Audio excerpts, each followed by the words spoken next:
Hi guys, welcome back to the channel and the series where I'm diving deep into all the details about travel nursing. If you're new here, my name is Olivia, and for the past 3 years I've lived out of my RV full-time with my husband and 2 rescue dogs as I've worked as a travel nurse. I've traveled all over the country and I'm sharing with you the things that I've learned along the way.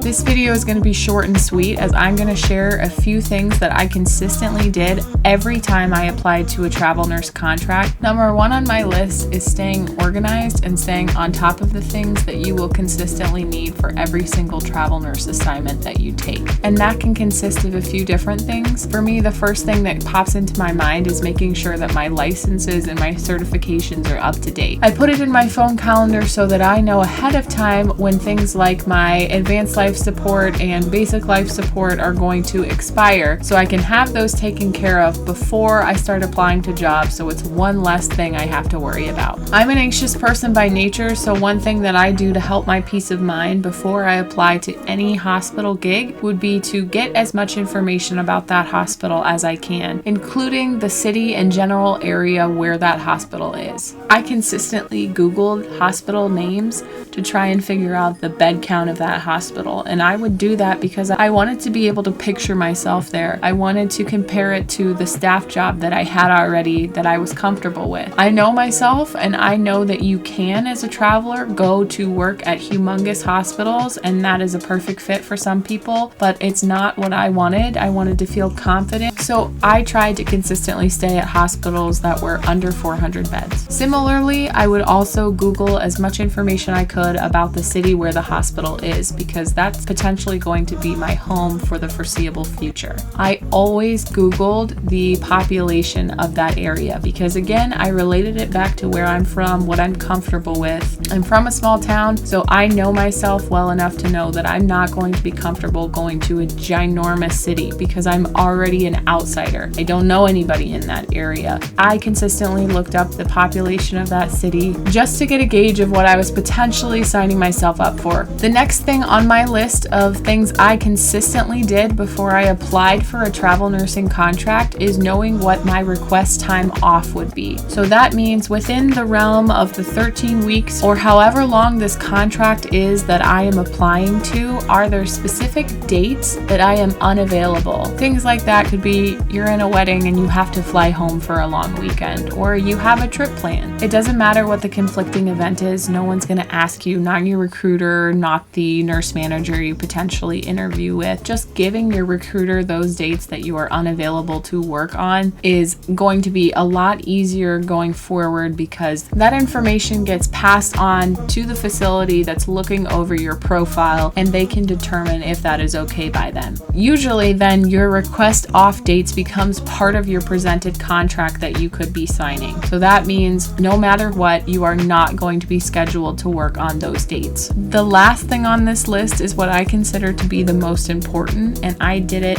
every single time I was about to apply to a contract, no matter what, is utilizing a specific travel nursing Facebook group. Travel Nurse Network, the Gypsy Travel Nurse. Currently, in January of 2024, this Facebook group has 168,000 people. It is an active Facebook group that I used as a search engine. You can type into the group itself the name of specific hospitals, and any kind of post that mentions that hospital will come up. A lot of times you will have posts pop up from people who have previously worked at that facility as a traveler or even as a staff member. And sometimes reviews of those facilities will pop up as well. And I love when that happens because it is real information that I can tangibly read to get a good feel for if this facility would feel right for me. Sometimes I have even gone out of my way to directly message the person that posted about that facility. You can also get simple questions answered like, do you happen to know what color of scrubs that facility requires, if any? But that's a question that you can also ask if you get a phone interview, but I'm going to do a separate video talking all about interviews, so keep that in mind too. You can meet other people in that area that may be working at that facility on a separate separate floor that you wouldn't have met otherwise, and you can connect with them and make friends on your assignment. Use the search engine to ask general questions too. Are there people in the group that know how to find a good online resource for ACLS certification renewal courses?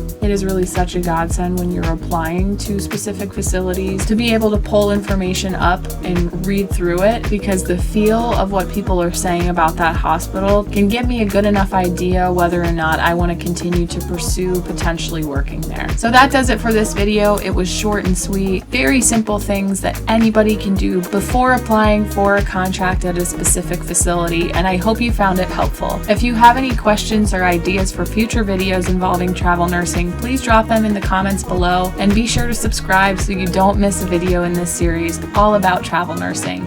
Goodbye!